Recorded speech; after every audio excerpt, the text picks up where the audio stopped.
பழனிசாமி பரந்தாமன் பிறந்த இடம் கண்டி. 12 வயது வரை கலகா தமிழ் படத்தில் படிக்கும்போது மொழி பிரச்சனை காரணமாக சில அதாவது எங்களுக்கு ஒரு சொல்வது என்னென்றால் எங்களுக்குள்ள உரிமை கிடைக்காதனால அந்த நேரத்தில் நான் வந்து யாழ்ப்பாணத்தில் படித்தேன். யாழ்ப்பாணம் காரநகர் பள்ளியில் படித்து போட்டு சிறு வயதிலே எனக்கு கலை ஆர்வம் கூட. நான் முதலாக பாடசாலையில் இயக்கினாலும் தாய் நாடகத்தை தன்னை நானே எழுதி இயக்கி அது இயக்கி அந்த நாடகத்தில் நடித்தவர்கள் இன்று 20 படம் தயாரிப்பாளராக இருக்கிறார், இயக்குனராக இருக்கிறார். அத்துடன் நான் என்ன பேர் ஐயா அவருக்கு இயக்குனர்? அவருக்கு வந்து ஜுனைதீன், பேராதனை ஜுனைதீன், பேராதனை கல்லூரியில் எம்ஏ பட்டதாரி. ஓகே, ஜுனைதீன். நீங்கள் இப்போ வவுனியாவில் இருக்கிறீங்க? வவுனியாவில் இருந்து கொண்டிருக்கிறேன். வவுனியா கண்ணாட்டியில் வந்து 68ஆம் ஆண்டு திருமணம் முடித்து கத்தோலிக்க திருமணம் கொடுத்து அதிலிருந்து எனக்கு வந்து பரந்தாமன் அண்டன் சொல்வார்கள். இது உங்களோட கலை பயணத்தை பற்றி சொல்லுங்க. கலைப்பயணம், முதலாவது கலைப்பயணம் குப்பிலாமிலே வெளியே கொண்டிருந்தேன். வானொலி, இலங்கை வானொலிக்கும் மற்றது வெரிதாஸ் என்பவர் எழுதி கொண்டே இருக்கும்போது சுதந்திர நிலையினேன்.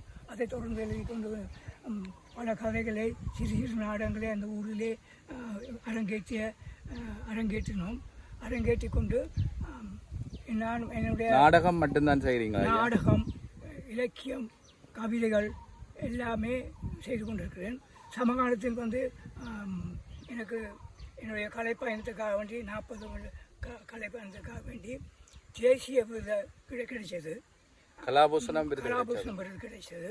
மற்றும் வந்து வவுனியம் விருது, கலைஞர் விருது, விருதுகள் நிறுவனங்கள் பழைய எல்லா நாடகமும் ஓரங்க நாடகம்லாம் செய்திருக்கிறேன். ஏணிப்படிகள் என்ற நாடகத்தை வந்து நான் தேடல் என்ற பெயரிலே 36 முறை மேடையிருக்கிறேன். பள்ளிக்கூட பிள்ளைகள் சொல்லிக் கொண்டு இருக்கிறேன். சமகாலத்தில் வந்து கூடுதேடும் பறவைகள் என்று கவிதைகள் எழுதி 10 வருஷமாக அதை பதிப்பிக்க முடியாமல் இருக்கிறேன். அத்தோடு 10 வருடங்களாக அந்த புத்தகத்தை வெளியிட முடியாமல் இருக்கிறேன்.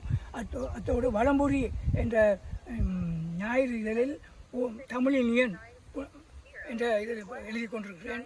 மற்றது வவுனியா கலை இலக்கிய பட்டத்தின் செயற்குழு உறுப்பினர் என்று கூறிக்கொள்ள விரும்புகிறேன். அந்த புத்தகத்தை ஐயா வெளியிட முடியாமைக்கான காரணம் என்ன?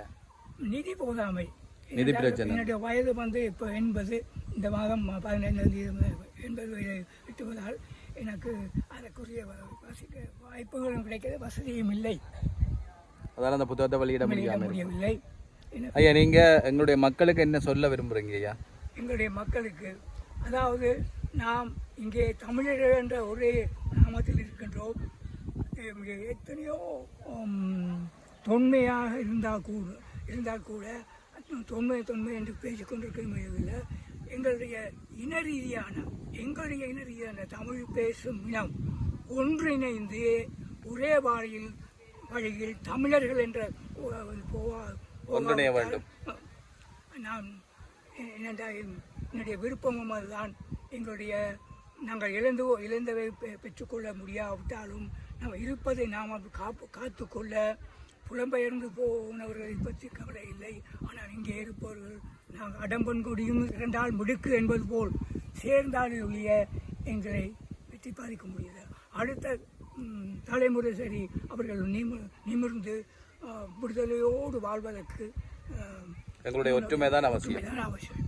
நன்றி ஐயா, நன்றி ஐயா.